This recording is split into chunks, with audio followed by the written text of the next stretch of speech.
It's and say 7:07 p.m. and I'm calling the May 19th, 2026 Planning Board meeting to order. This meeting is being recorded by HWCAM. For the benefit of anyone watching online, I will take roll.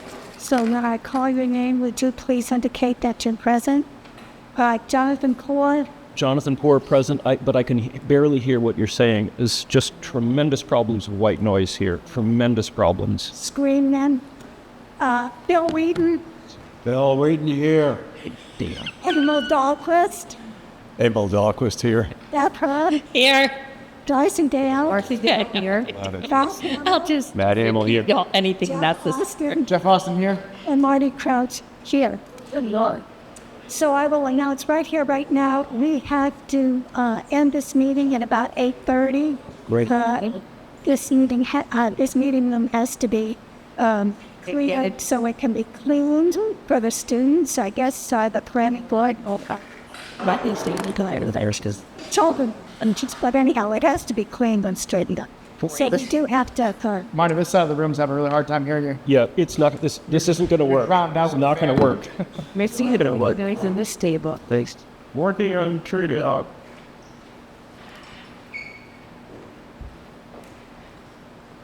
He's trying to block him all of that.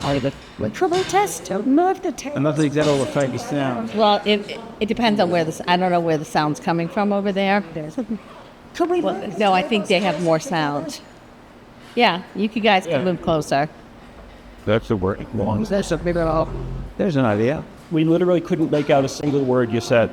Already. It's all white noise. Push him closer. Sure, we should maybe go closer too. Actually, Marnie is the one who needs to go the closest. I mean, we can move too, but Marnie's the one that would make her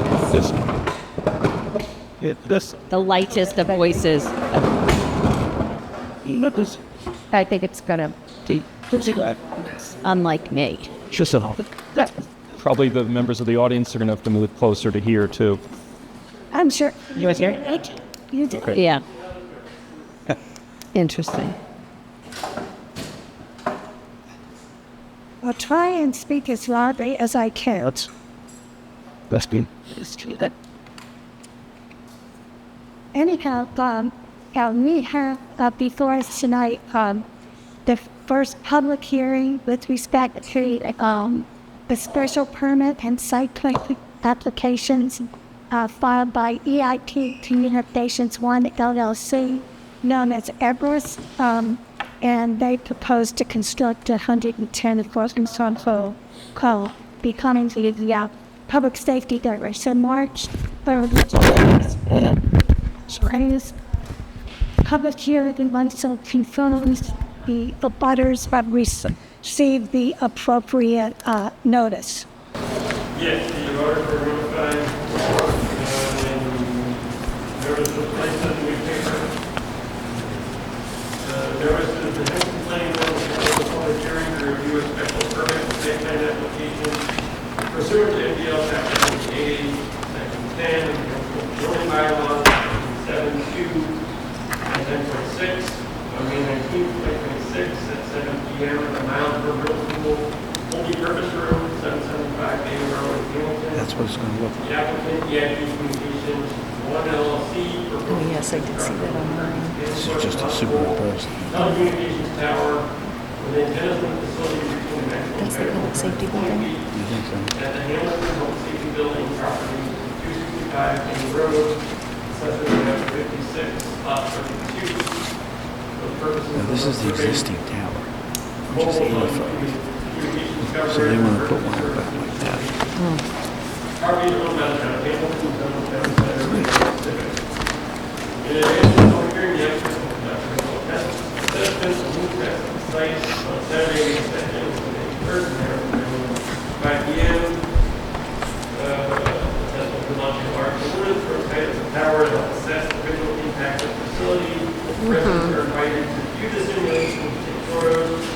In the event of inclement weather, the room test will be rescheduled to Saturday, May 9th, Sunday, May 10th, 5 p.m. Just an additional note on that, the weather did not cooperate on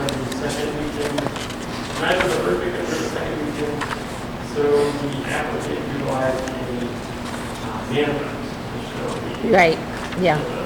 calendar. I did check with my own peer reviewer, and he said that was actually better than the movies and the variability. Oh, right. Yeah. That is one of those. Okay, so how I thought we should proceed here, because it's clear that without the benefit of a full report from our peer reviewer, it would be impossible to make any type of decision tonight with respect to either the special permit application or the site plan review application. So I am proposing that the applicant go through the photo simulations as well as the PowerPoint presentation that the planning board received at about 4 p.m. This afternoon. And then the planning board and any members of the public can ask whatever questions they may have or make any comments. And we will continue this special, hearing on the special permit application and the site plan review application to June 2nd, at which time we should have the full report from the peer reviewer. And I note that the issues that are outstanding really, I think, revolve around the height of the tower, whether an equivalent or satisfactory coverage could be had with perhaps a somewhat shorter communications tower, and any other potential issues that the peer reviewer might want to raise and have a discussion with the applicant. But I think that if we wait until the peer reviewer can complete a report and review it with you, we can resolve all those outstanding issues. And I think for the most part, my review of your report, the 26-page report in support of the applications, goes a long way in addressing 90% of the applicable bylaw sections in 7.2 and also in section 10.5, which pertains to special permits, and also 10.6, which pertains to site plan review. And your responses to those applicable bylaw provisions, in my view, could almost be treated as an offer of proof. And so unless our peer reviewer in some way contests what you have put in that report, and it would more likely be ultra-technical and beyond the expertise of members, we can go forward expeditiously either at the next hearing or one following it. But I don't anticipate any untoward delays, particularly because to deny one of these applications under state and federal law, the planning board would have to find substantial evidence that you failed to comply with our bylaws or any other applicable laws. So, and our peer reviewer can, of course, corroborate my sentiment here and correct me if I'm wrong on any of the statements that I've made. So please.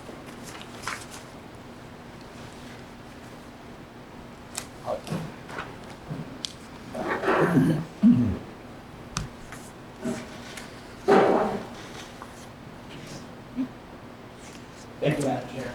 Just for the record, Brian Grossman, Strand Scott, we were on behalf of the applicant, the communications one policy.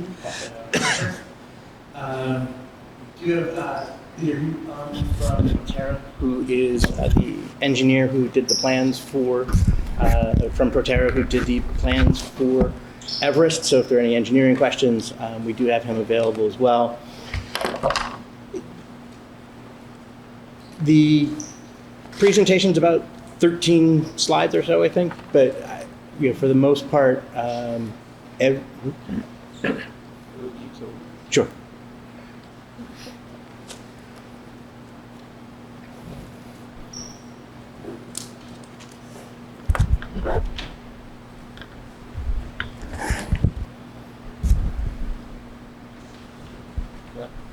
Yes.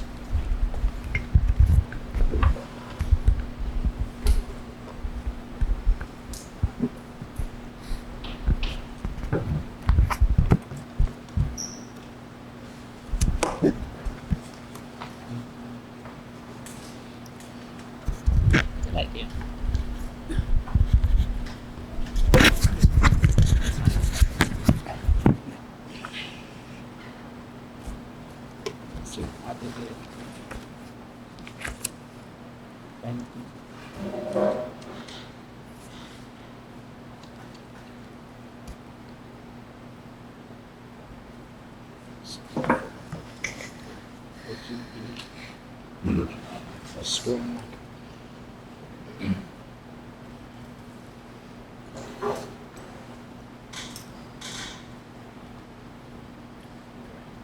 Oh, so. Just a question. There's no light showing it's on. Is there supposed to be an indicator light? I don't think so. Okay. Just thought I'd ask. Yeah, we don't have one either, so. Great. Great. I forgot where I was. I think I was introducing Peter. So he is from Proterra, and the engineer that did the plans for Everest. So to the extent there are questions engineering-wise that I can't answer, Yep. I'll defer those to Pete. We do have Ted Uminski from Everest on as well, and not 100% sure. I know one of his colleagues may have been joining. I don't know if he's iPad 2 or not, but we'll shouldn't need to refer to either of them. But if there are questions for Everest that I can't answer again, I may defer those to someone out joining us by Zoom. The presentation that I sent is nothing new. All it has is information that I drew from the application, and usually prior to having this type of technology available, kind of would have walked through it orally with no visual aids. Now with the ability to do it by screen, we just do a small presentation, helps people follow along. Go to the next slide.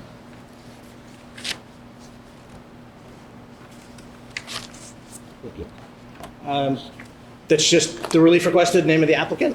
As you've heard in the notice and from the chair, applied for a special permit for the proposed 110-foot monopole and compound, as well as site plan review.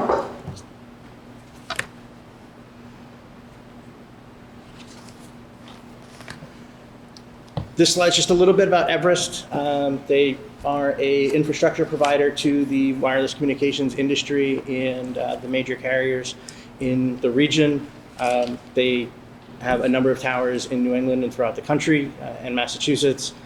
They focus on providing a solution that allows for multi-carriers at each site, which is also something the bylaw requires, co-location. So as you'll see later in not too far later in the presentation, the proposed facility is being proposed to accommodate more than one wireless communications carrier, as well as town equipment if the town were to so choose to utilize it. Everest has been around for a very long time. Its founders and senior management have over 100 years of experience collectively in siting wireless communications. And I've been involved with Everest or its predecessor, Varsity, who the board knows as well, for over 13 years now. I'm doing siting for them. So everyone involved in this has been doing this for a very long time, very experienced, knows what they're doing. They have agreements with all the major carriers to develop infrastructure solutions. As you'll see tonight as well, Verizon Wireless is the expected anchor tenant for the facility. Next. This is just drawn from the plans submitted with the application. The proposed site is proposed as a monopole, so self-supporting, no lattice, no guy wires, 110 feet to the top of the tower with a 10-foot lightning rod. The other whips you see at the top are the anticipated town equipment should the town choose to utilize the site. And as the board knows, there's an existing lattice tower at the public safety building. The expectation from the discussions at the site walk we had where town representatives, including police and fire and other folks from the town were present, that we would anticipate at some point the town would move their equipment onto the existing or the proposed tower if approved. They'd gain some additional height from that because they would still be at the top, and their current tower is about 80, 85 feet tall. I hate to interrupt, but if that were to happen, would the existing 85-foot tower be obsolete and removed, or would it continue to be used, or you don't know? I don't want to speak for the town. Based on the discussion we had, I think the expectation is that moving the equipment would satisfy the town need. But if and when that happens, I think the town would certainly want to evaluate, do we have an extra need? Do we need to just put new equipment on the facility and keep the old? That would be up to the town. Everest has made the space available. And if the town chooses to utilize it, the town will utilize it. If they don't, the existing tower will continue to stay. And if they find a need for both, then... Is the town served by cell coverage and any other towers and the joint, on the boundary of adjoining towns or anything? When you say is the town served, by wireless communications carriers, or does the town have other equipment on other towers? I can answer one question, I can't answer the other. So if your question is, are wireless communications providers utilizing other sites within the town? Yes. That answer is yes. If you're asking me if the town has other sites where they also have equipment on a wireless communications tower, How many other I don't sites know. what are these other sites? There are only 2 other sites that I'm aware of in Hamilton. There's the one behind DPW, Right. and I think the town might actually have equipment on that as well. And then there's another site kind of northwestish on Ashbury Street. I thought there was a facility at Gordon Conwell on the high hill. There might be. The RF report that we submitted that's included in the packet has a list, an extensive list. I think there's about 15 or so of the sites that are in the surrounding area. There might be another one that I'm not thinking of. The next site, kind of as you go down 1A, which is where this site covers, you kind of, if you're starting north and coming south, you're going to start with kind of the DPW site. Then you'd move into the footprint of this site if you're on the Verizon network, and then Verizon has another site at a church in Wenham. And that's kind of the string along 1A as you kind of move from the north of Hamilton, just outside of Hamilton. I know there's one right behind the Habitat for Humanity Right. development. That's on Asbury, yeah. The site These are was- all 5G, whatever. It's whatever the carrier needs to put on it. So certainly all the carriers right now are on 5G, so that they would start there. Whether they include backward compatibility for 4G, I would expect so. And then as things continue to move, sites get amended, changed, and Are all those equipment- other towers, I mean, the noticeable feature of this tower is the cluster of areas up at the top, which provides quite a, negative image, let's put it that way, as opposed to a narrower tower. Are the other towers of similar construction? Yes. Okay. Certainly the DPW is. I Yeah. tell you, I don't know the exact construction of the Ashbury Street one, or Ashby Street one. It's a need. The number of antennas affects the number of users that can utilize the site, so it affects capacity, it affects the site services they can provide and how they provide it. And given some of the statistics that I have later, the usage is only going up. We're into the trillions of megabytes being used now. And it's over 76% of all US homes are now wireless only, meaning they don't have a landline. That doesn't count the category I fall in, which they call wireless dominant, which is we have a landline, still trying to figure out why I pay for it every month, because if anyone calls me on it, it is definitely not someone I need to talk to. It's anyone who knows me calls my wireless phone. For some reason, we continue to pay for it. I thought they required landlines for 911. No. No? No? Wireless really? communications works for 911. As a matter of fact, and I'm going to misquote my own statistic that I have on a sheet like 10 pages down. It's over 70% of all E911 calls originate from wireless phones now. And the number's actually higher. We'll get there. In terms of design, it's designed to accommodate up to 3 wireless communications carriers, including the anchor tenant Verizon, as well as 2 others. So providing for co-location, that also affects height, right? So if you're building it for one, someone might be able to get away with a little bit lower, although this is fairly low when you can't consider topography and surrounding vegetation. So in order to make sure to try and ensure, we can't guarantee it, but to try and ensure that those spots are available for meaningful co-location opportunities, as opposed to saying, like, structurally it's there, but no one's ever going to be able to use it. That's in part why the tower is proposed to the height it is as well. And there is certainly a benefit to the additional height for Verizon. So you guys build and own this tower, and you're Correct. leasing it to whatever providers, Correct. up to 3. And they have relationships with all the major carriers. So if another carrier has a need in this area of Hamilton, if the site's approved and up, they would contact Everest. Everest would lease to them. They would co-locate their equipment. So are you a publicly traded company, a REIT? There are a lot of cell tower providers. Builders are REITs, I think. And, Well, EIP Communications 1 is an LLC. okay, okay.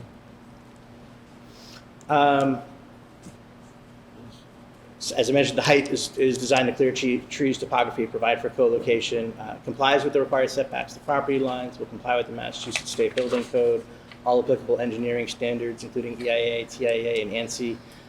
Comply with FAA regulations. No marking or lighting will be required for the facility. Also, the facility will also comply with FCC guidelines with regard to radio frequency exposure. How much is it online? It's just a blow up of the proposed compound. The final location where it's being proposed behind the public safety building was determined at a site visit with input from multiple folks from the town, including police and fire. I think we had a representative from the Board of Selectmen. I remember it. Mark, you were there. A lot of discussion. We walked the site. I was there. One of the engineers from Proterra was there to try and find an appropriate location that would not interfere with public safety operations. Obviously, number one priority, don't interfere with them. And to find a location that would comply. And so it complies with the setbacks to property lines, complies with the setbacks to nearest building off the property, and does not interfere with police operations and fire operations. The compound is a 34-foot by 59-foot fenced compound inside of a 37-foot by 62-foot lease area. So the compound's a little bit smaller than the lease area. Proposed 6-foot stockade fence has a 12-foot wide double gate, so 6 feet on each side, to allow for access to the facility. Sufficient ground space for up to the 3 wireless communications carriers as well as town equipment if needed. The compound location requires almost no clearing and almost no grading for the most part.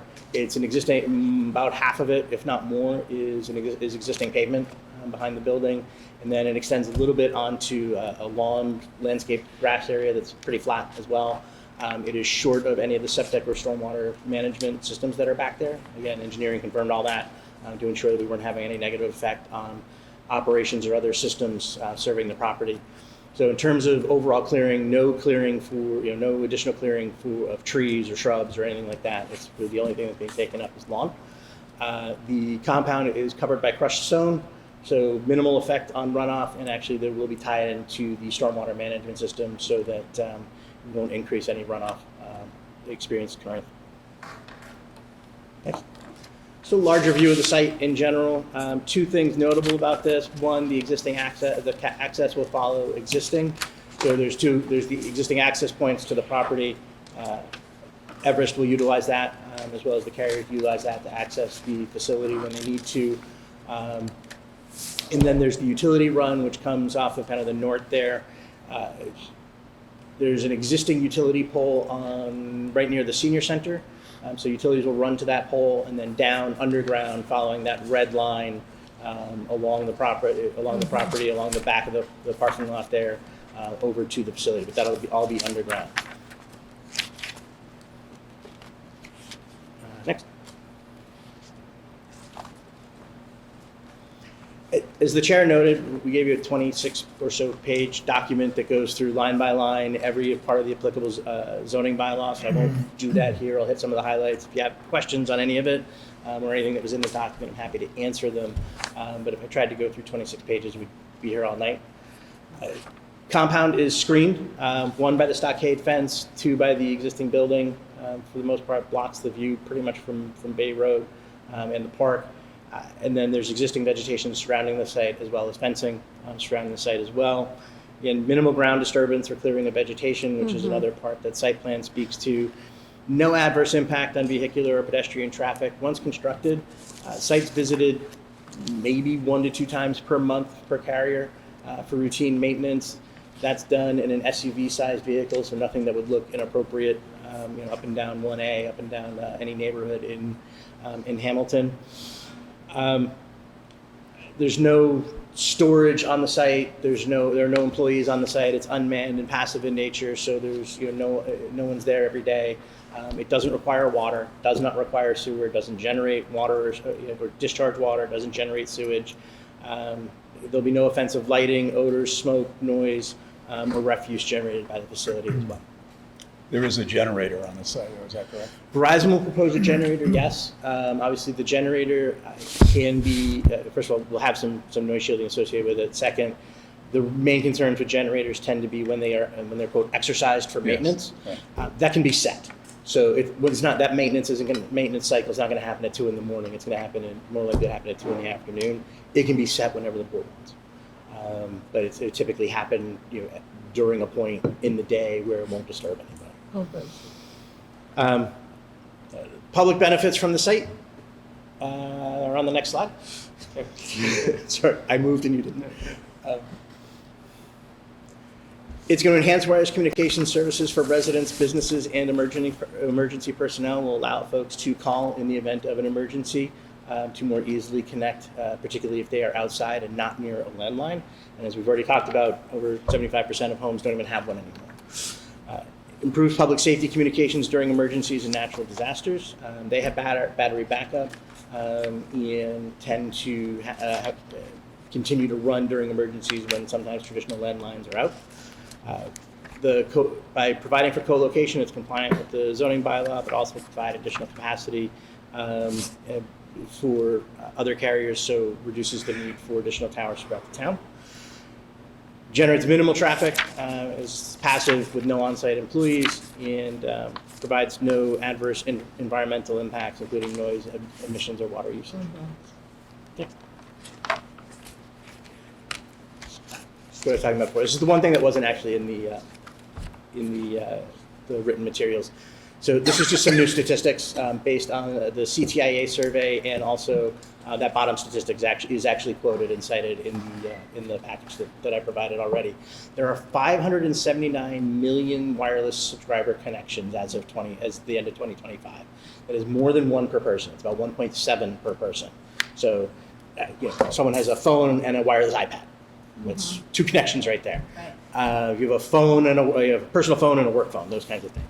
Yeah. Wireless only households. Oh, I undersold the number. It's almost 79. It's almost 79% now. So we're up to 78.7%. That number keeps growing. And as I said, those are wireless only, not just wireless, the wireless dominant households. That number I think is close to 90 when you include the wireless dominant. Annualized minutes of use is now 2.4 trillion. I've been doing this so long that number used to be in the millions. Annualized SMS and MMS messages, which are now tracked together because they tend to run together now, there's 2.2 trillion. It's an increase of over 42 billion from just 2024. We've gone almost full circle where people text more than they call now. And even with that, we're at 2.4 trillion minutes of use. Annualized wireless data usage is 132 trillion megabytes. That's your wireless streaming, that's watching YouTube, that's using any of the apps that use data. And E911, and this goes back to December 2024, this is what was quoted in the papers that I provided already. 76.4% of all E911 calls are now done wirelessly. Just out of curiosity, how is that $132 trillion number calculated?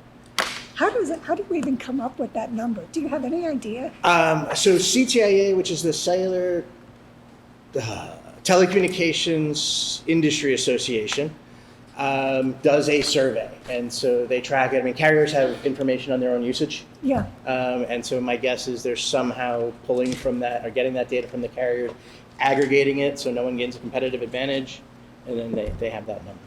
But it's a pretty reputable source to get it from. Next.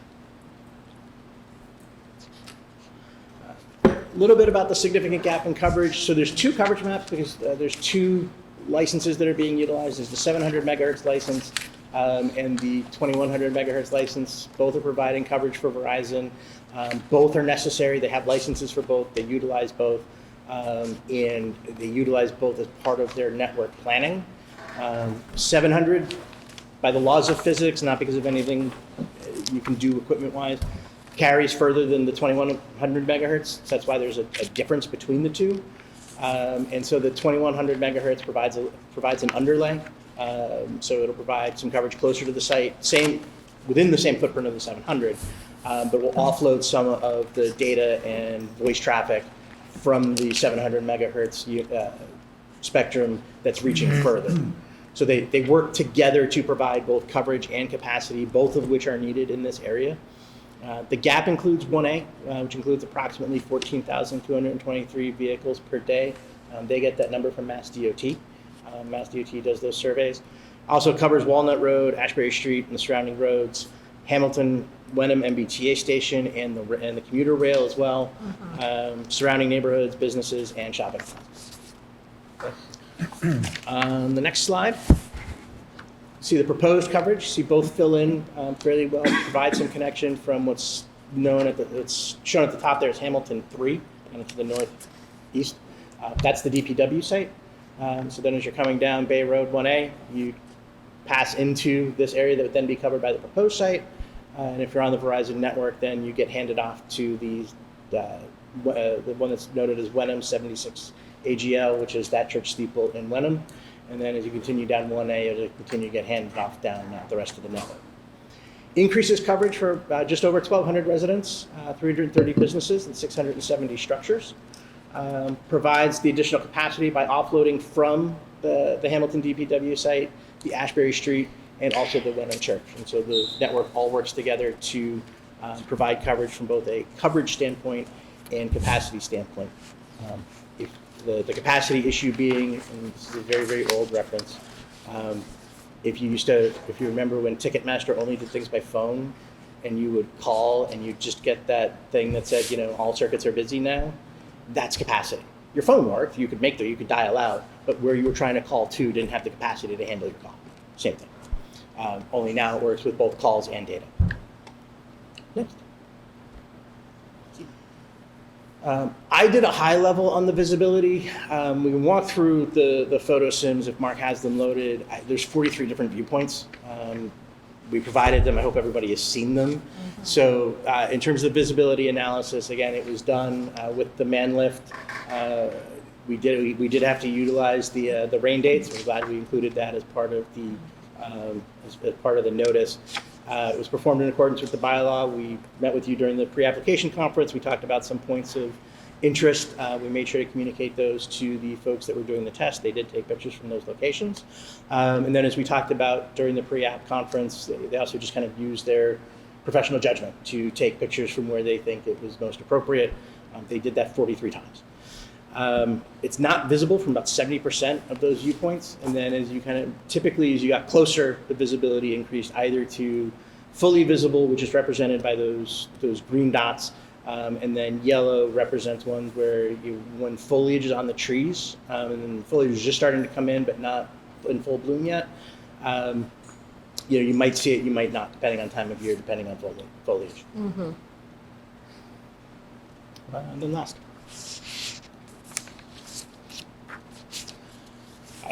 Just a summary. Obviously, we're asking you to grant the relief. We wouldn't have applied for it if we didn't want you to grant it. Through the photo sims that Mark has them loaded. There's 42 different viewpoints. We provided them. I hope everybody has seen them. So, in terms of visibility analysis, again, it was done with the man lift.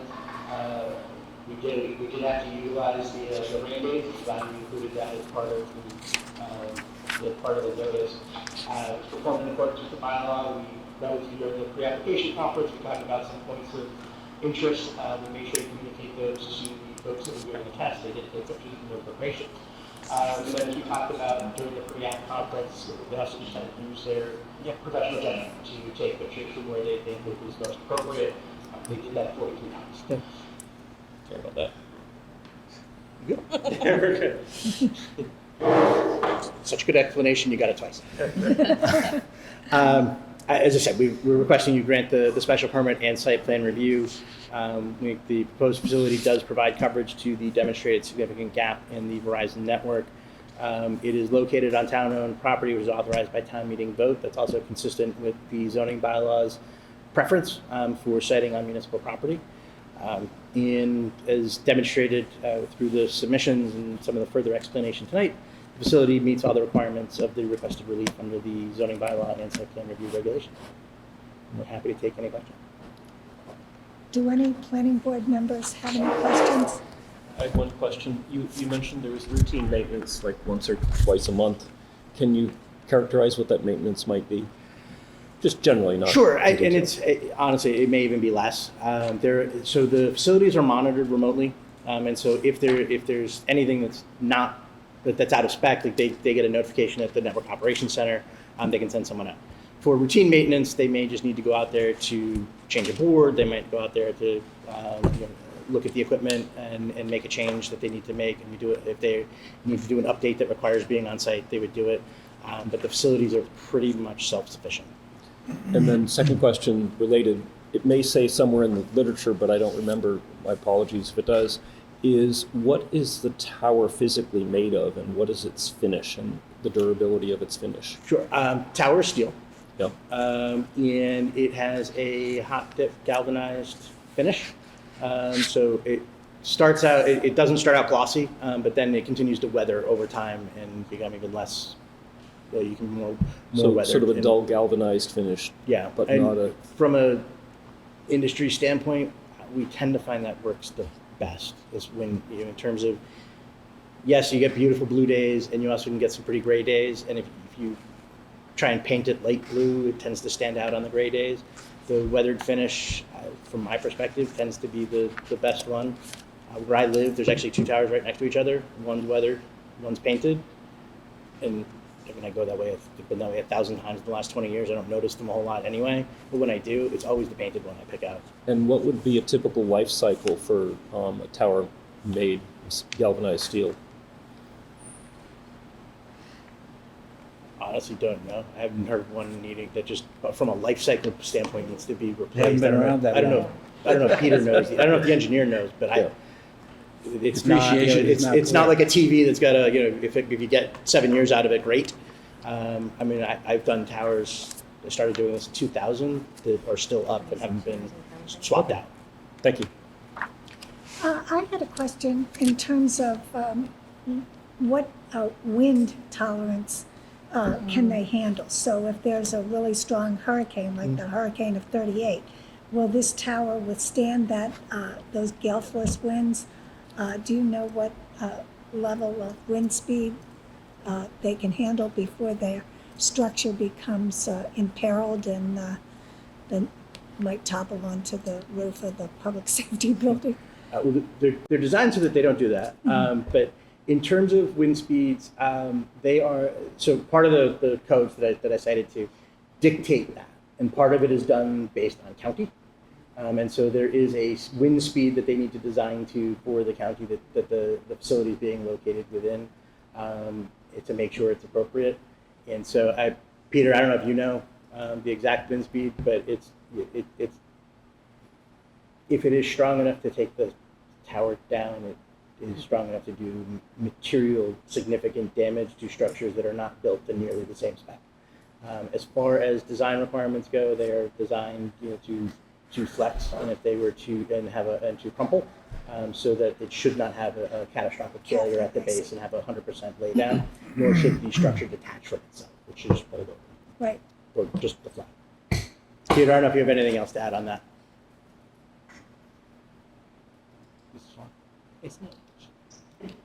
My apologies. It sounded like was there a question about failures?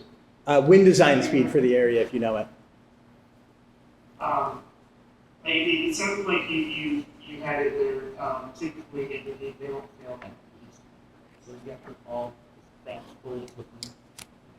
For like if you do straight. I can't hear him.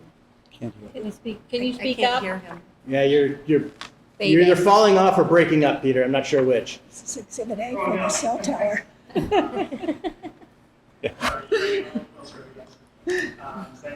Yes. Yeah, and then the question was more about the Wind. wind speed to which the site's designed, if you know it. I know it's done for the specific to the county, but I didn't know the design speed for Hamilton. The tower is 15 out. I believe the cabbage should be so good job.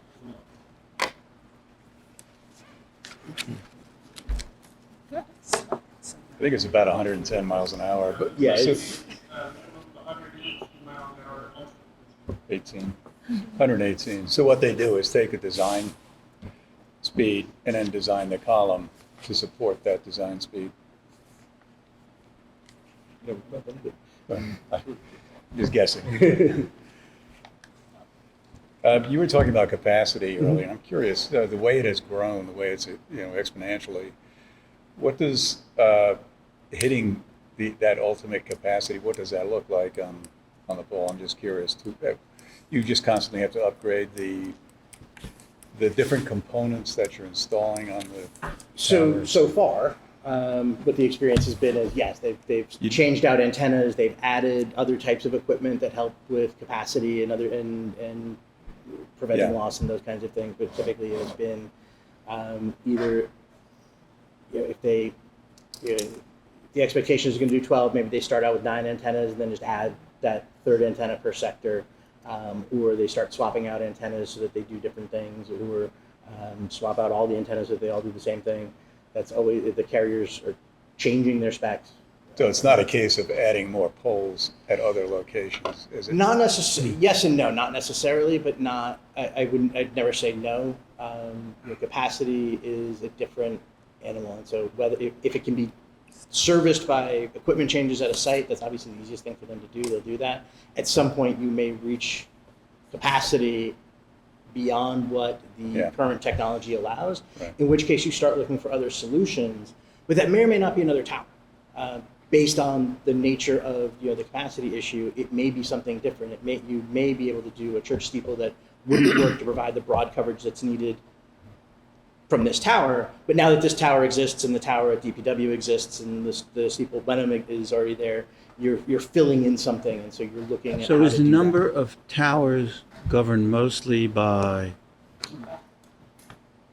distance or density of use? In other words, if I have a mile spacing between towers and I quadruple the density, that just means we add a little more aerials on top of the towers, or do we have to start adding towers? Again, it's going to depend on the site, and I would say, and I know people, and admittedly, we're proposing a tower. In general, what you're actually talking about is facilities, right? Not every facility necessarily needs to be a tower. Not all facilities are going to be the same, and not all capacity issues are going to be the same. So and filled the same. So, a 1 mile area in Hamilton, even if it experiences significant growth, is a much different area than a mile radius in Boston that experiences significant growth, right? And so those two, how you solve those two problems could be vastly different. In Hamilton, it might be you're adding equipment to the site to handle it, or upgrading radios to handle it. Because distance matters. You can and only. in Boston, you may need 5 sites, Right. because in a mile radius that experiences huge population growth in Boston, you may need a significant number of new sites to handle that. And so it's going to How be far dependent does reception? Effective reception drops off quite rapidly as you move away from the tower. Yes and no. Some of that is going to be topography and morphology Interference, challenge. So, right. right, again, if you're in a particularly flat area in the middle of the desert in the Texas Panhandle, then you might get a significantly different coverage footprint than you do here in Hamilton, both because of vegetation, structures, and topography. And so it's a combination of everything. And also, in this instance, trying to cover a specific area at a particular density in terms of, one, the number of cars that go up and down it each day, including during the rush hours, as well as commuter rail and those kinds of things. So those things are all looked at by folks who understand. I mean, I've been doing this for 26 years now. I understand a pretty good amount of RF engineering, but I'm not an RF engineer. I don't sit there and play with the modeling to make it work. So when you were saying that they could add equipment, I'm just looking at some of the pictures that show with the the lift was up, and then you have simulations. Those simulated pictures, would there be significant difference in what they would look like? Like when you say you're adding equipment, how big is that, and is it going to change the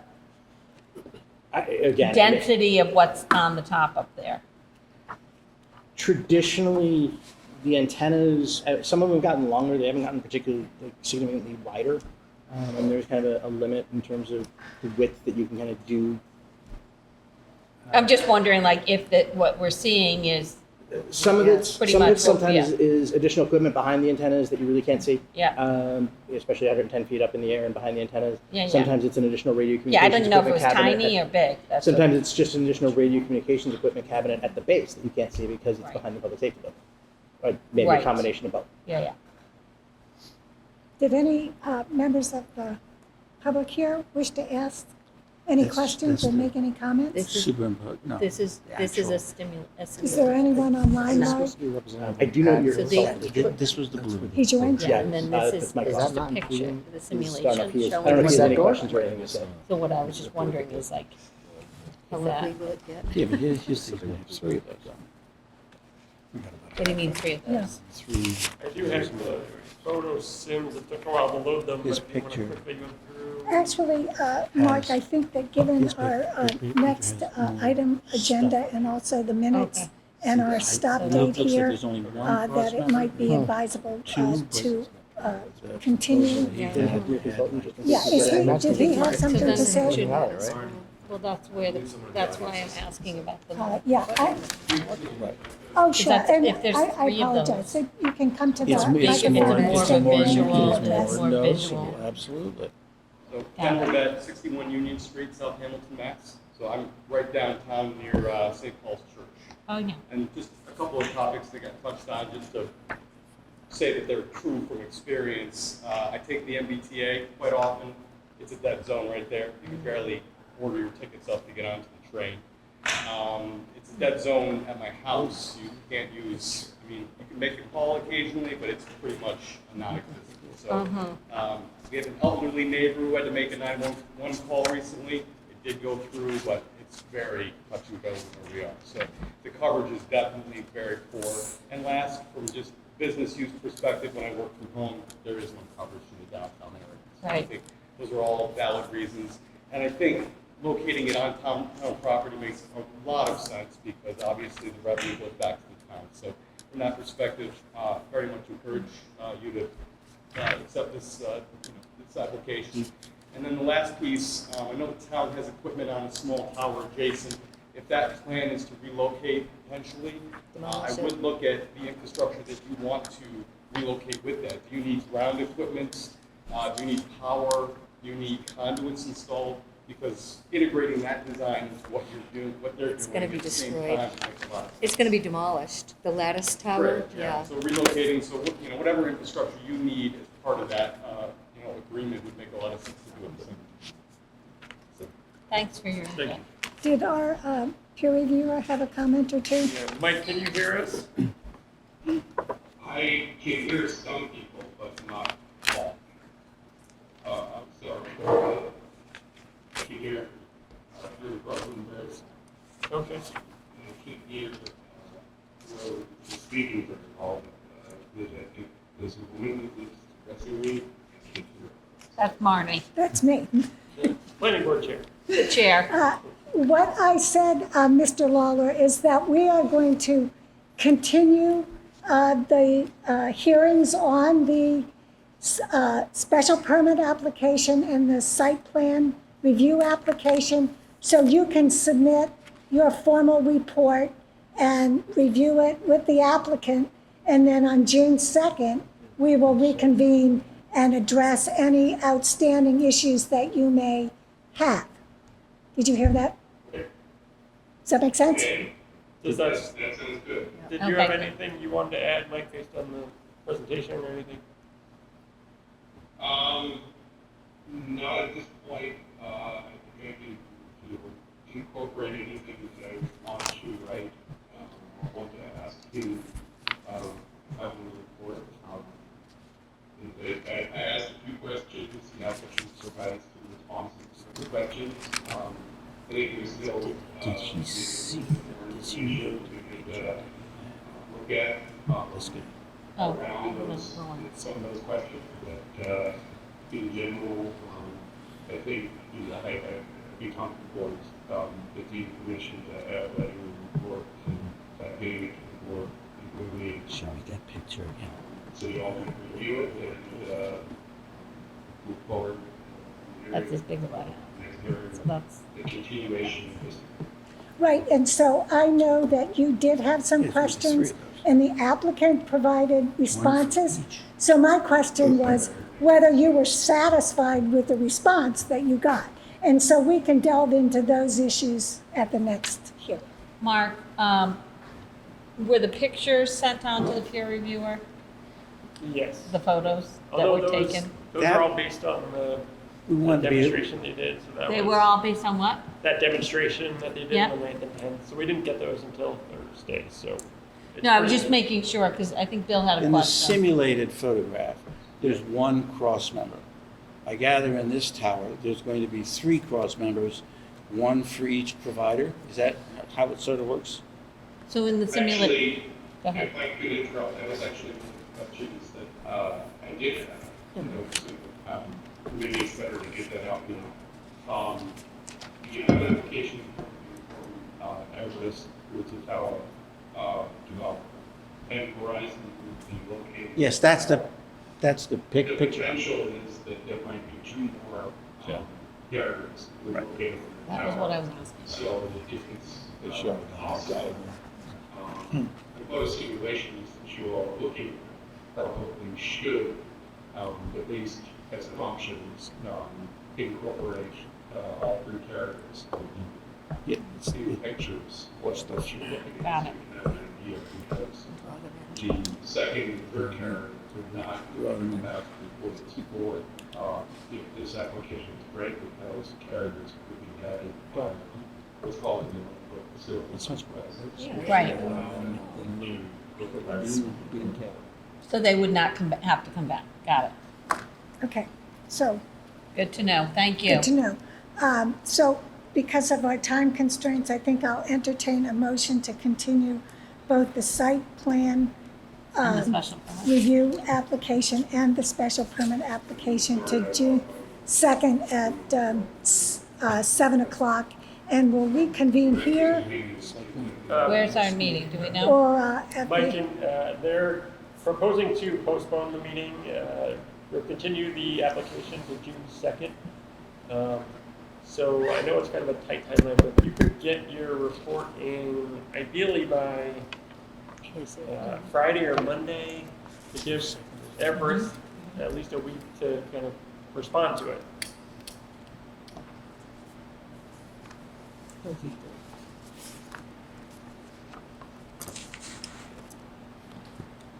I don't think he Couldn't heard hear? you. He couldn't hear you. I don't think he heard you. Mike, are you hearing me? Do you want me to speak for you? Can you hear me? No, he can't hear anything. Oh, really? Just because. I'm not sure if you can hear me. We can. Yeah, we are trying to talk to you. Well, Mike said he could hear me. Mike, can you hear me? I can hear you. Okay, apparently. Great. Great. For some reason, you're the only one I can hear. It's probably because I'm loud enough that you don't need the microphone or Zoom. So what they're talking about is 2 things. One is continuing the public hearing from tonight to June 2nd at 7, if that meets with your availability. And then what Mark had asked is if it was possible to have a report by, Either this Friday or Monday to give Everest some time to respond to it. Absolutely, yes. and then I'll just say, if you might have a couple additional questions. Certainly, obviously, you're happy to have them filtered through Mark. If it made more sense and is faster, we can certainly set up a call with our RF engineer, and you guys can talk directly, and you get the answers you need to turn that report around. Sounds good. Thanks. Yes, no problem. excellent. Then Mike's Okay. going to be in person next time, so we won't have this awkward discussion. Yes, definitely. Especially after the audio. You couldn't have made a better case. Well, we don't normally meet here, so. One other question would be, with that timing, would you have enough time to put your responses in so the planning board gets the responses several days rather than several hours before the meeting? That would be helpful. So by Friday next week. If we have a report by Monday, I would expect we could turn something around by Friday. Okay. Okay. So I make a motion to postpone, is that what we're doing? Continue. Continue the public Continue hearing. the hearing until June June 2nd. 2nd at 7 PM for both the site plan review and the special permit. And will Second. we be here or the library? Oh, we'll be at the library, thank God. Second. Okay, so when I call your name, would you please indicate your assent? Jonathan Poor, Jonathan Poor, aye. Bill Wheaton, Bill Wheaton, aye. Emil Dahlquist, Emil Dahlquist, aye. Beth Herr, Aye. Darcy Dale, Darcy Dale, aye. Matt Hamel, Matt Hamel, aye. And Marnie Crouch, aye. Good. Thank you very much. Thank you. Thank you. Thanks. See you in 2 weeks. Second. Thanks, Ryan. Okay. We'll take the approval of the minutes last, so let's turn to the decision that was, that Mark circulated this morning with respect to the special permit application for, is it 136 Willow or 176? 176. Oh, I see a typo. You can never. So, there's one correction already that needs to be made. It's very minor. So, has everyone had an opportunity to review the decision?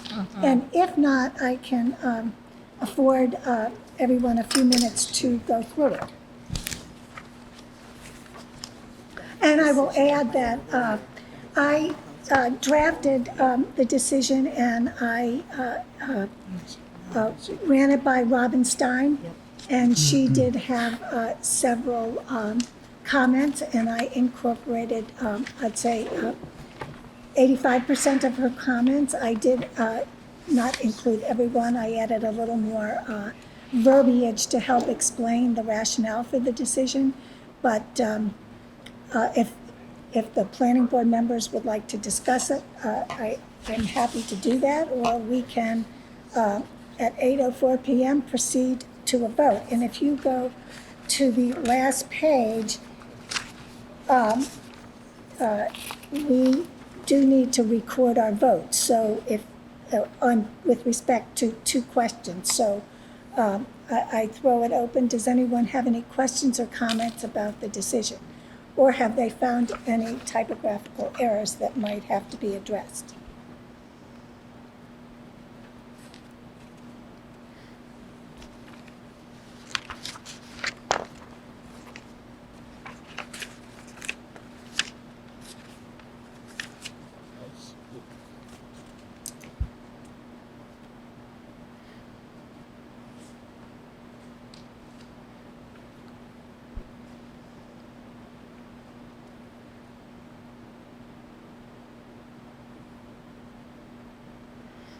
I don't know if you want to explain the 2 decisions that we have to render.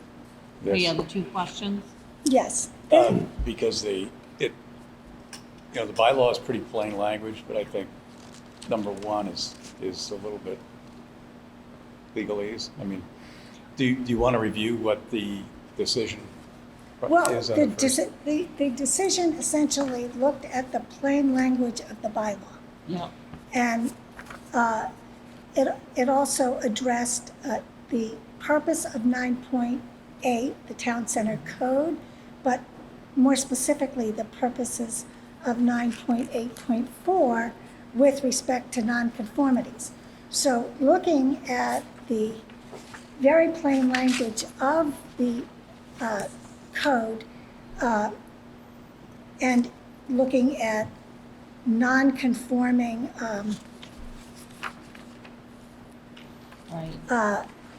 structures, 9.8.1.4, Roman numeral 4, modifications/alterations of all other structures. Right. So that's excluding single-family and two-family structures. Subparagraph B provides that modifications shall not be permitted if nonconformities remain. And in the instance of 176 Willow with a proposed garage and gym, nonconformities will remain.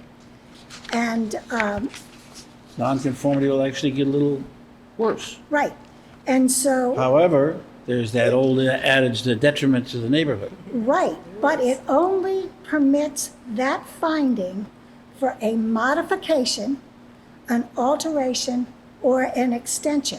It does not permit the finding for a demolition and a reconstruction. So this provision excludes reconstruction. So there is no avenue that the applicant could obtain in this bylaw. Because the other provision that pertains here is with respect to a voluntary demolition, right. the rebuilding has to comply with the provisions of the bylaw in tables 1 and 2 and the other site standards. So if the applicants were to say, we want to demolish the building and reconstruct it in the way they propose, their only remedy would be to go to the Zoning Board of Appeals for a variance. They cannot obtain a special permit under the language of the Of our bylaw. current bylaw. Correct. Okay. But they would have the ability to go to the ZBA. Yes. Right, If they choose to go Right. that out. Or, of course, they can move the building a little bit this way or that way. Yeah. That And too. alter the Options. curb cuts. And Yeah. that too. Got it. doesn't seem to be any interest in doing that.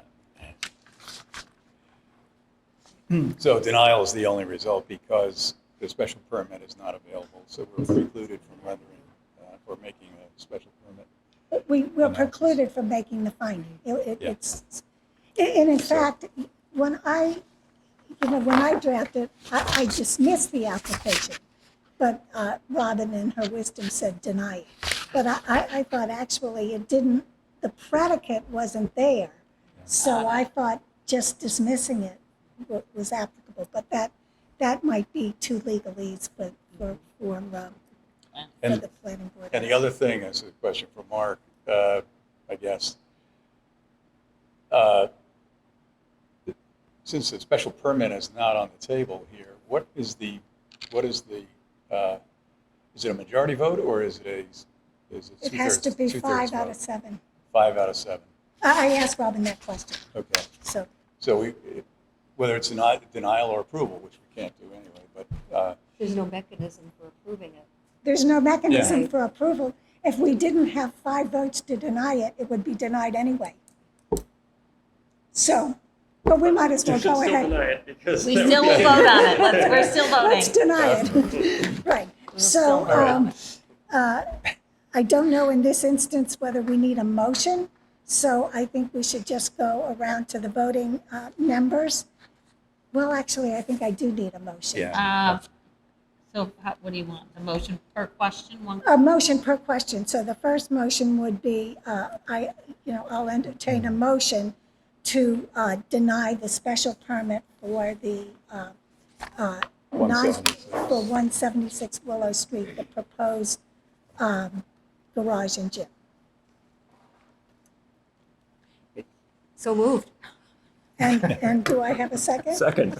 I was going Okay, to say so that, but I when- let her say it. So when I call your name, indicate whether you vote to deny the special permit. Emil Dahlquist, Emil Dahlquist, I approve the Denial. denial.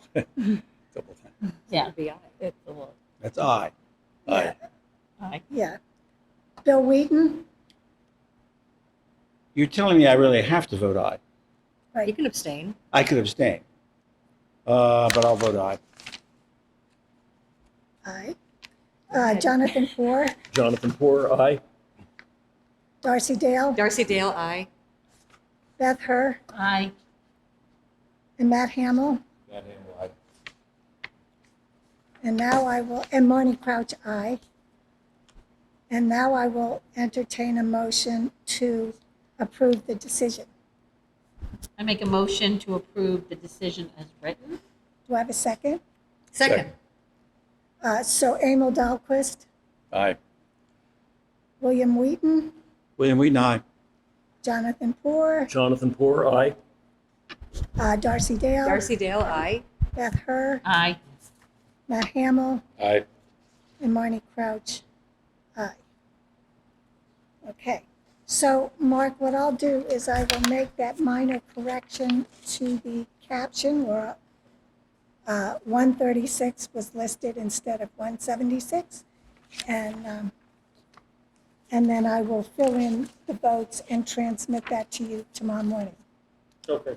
And I think we should probably put a date on this as well.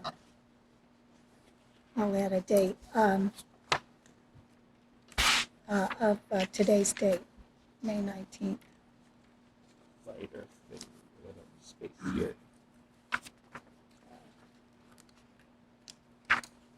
For page 2.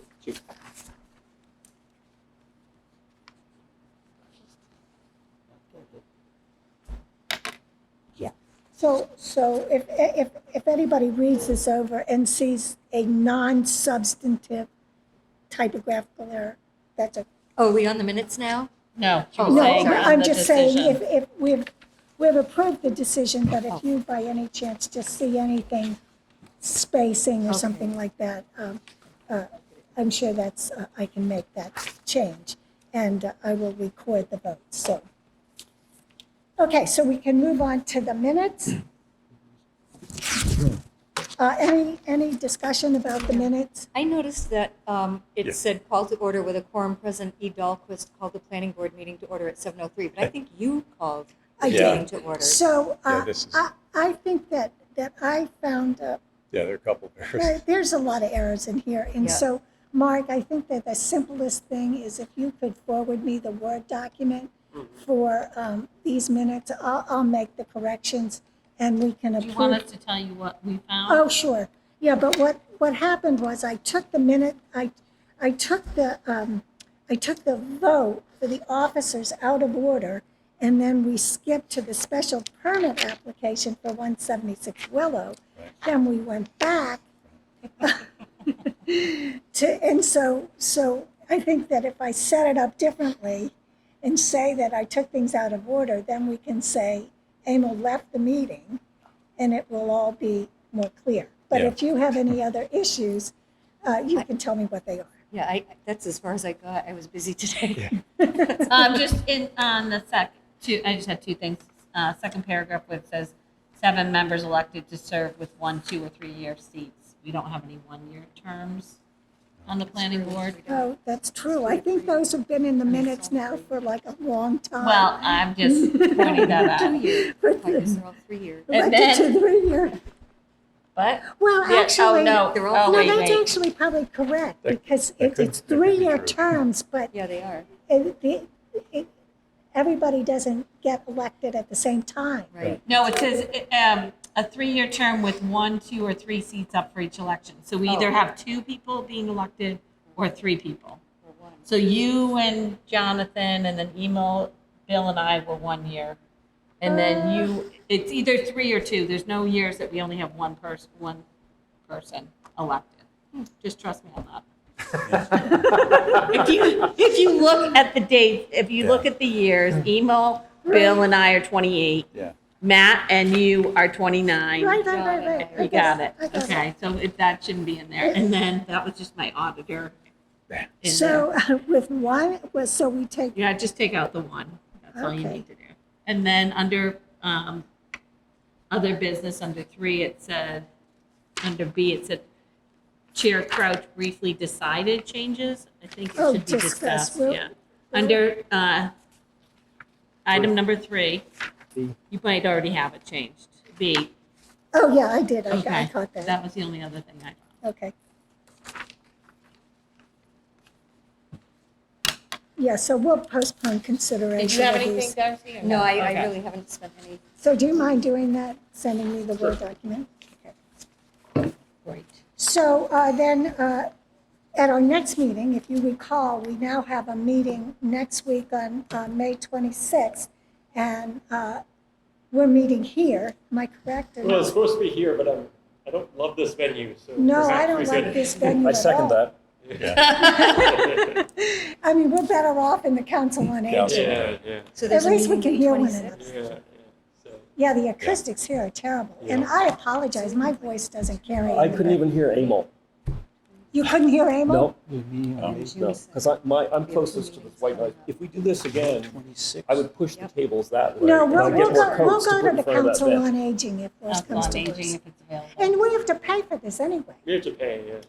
I mean, the irony I was, wouldn't pay anything this for was. this. We want a refund. We had the most restrictions of anything. No, but Everest couldn't have asked for a better exhibit of why we need expanded cell coverage. You are funny. You are funny. Yeah, there's no cell coverage here. So there is a meeting on the 26th? Yeah, There next is a 26, meeting. just for that'll be the first UTL presentation with the new town center code. No application, so it'll just be that. I have a meeting with them tomorrow, so I hope to get some materials I can distribute before that meeting on Tuesday. And then they're going to be coming back for one other meeting, which we're thinking July or June 16th. We would do that. which So is already regular on the meeting date. calendar, So we correct? don't have to have an extra meeting. Love that. And how about our grant application? How's that coming along? It's coming. But isn't the deadline June? June 3rd, so I was thinking we could discuss it in depth next week. And if it's not, for whatever reason, done by that date, We still have June we have 2nd. one June 2nd. Yeah. Yeah, and I think Oh, that that's if the the application? peer reviewer and the applicant get together, I think this cell tower business can be resolved Yeah. pretty readily. I don't see any real impediment to that. Did you, I hate to bring this up, it's not actually on the agenda, but the HDC does require an application for the $5,000 they have agreed to contribute to the planning grant. Mhm. Have you applied for that? No, you didn't mention that to me, but I will. I confirm. did mention it to you, right? You did? I talked to Rick. You were at that HCC I was meeting. at that meeting, and they said, and it was suggested that the town had, not us, the planning board, but the town had to apply to the HDC for the $5,000. So I can text Rick and ask him very politely to please walk you through that process. Okay. I went to that meeting too, but unfortunately, it was the morning when that horrible accident happened on the state trooper. So I got stuck in all that traffic. Oh. So I made it to the very end of the meeting. Thank you. I actually have your bag already. You left it, Oh, yeah, does Oh, is it Corinne here? have it? yes. Oh, man, who designed this? Okay. So I think we'll discuss the grant application on next week, Tuesday. Hopefully it won't be too long, nothing besides the UTL and this on the agenda. Yeah, could I just ask, whenever you get the material, hopefully it's this week sometime, could you just forward it to us, in advance with plenty of time? Sure. So we can Simulate. kind of go over it before the meeting, so rather than walk in and just look at what they have. Thanks. Okay, we have one last thing to do. Oh, shall I make a motion to adjourn? Yes. I need a second. All in Second. favor, say aye. Oh, aye, we can do that. Aye. And let's We note, don't need let's that. note Accepted. that this is a They're going first. to actually have three. We are actually ending this meeting at 8:20. It's a miracle. The Miracles do entire exist. time I have been on this planning board, we have never I know. left a meeting Well, that's because this we love early. it. We have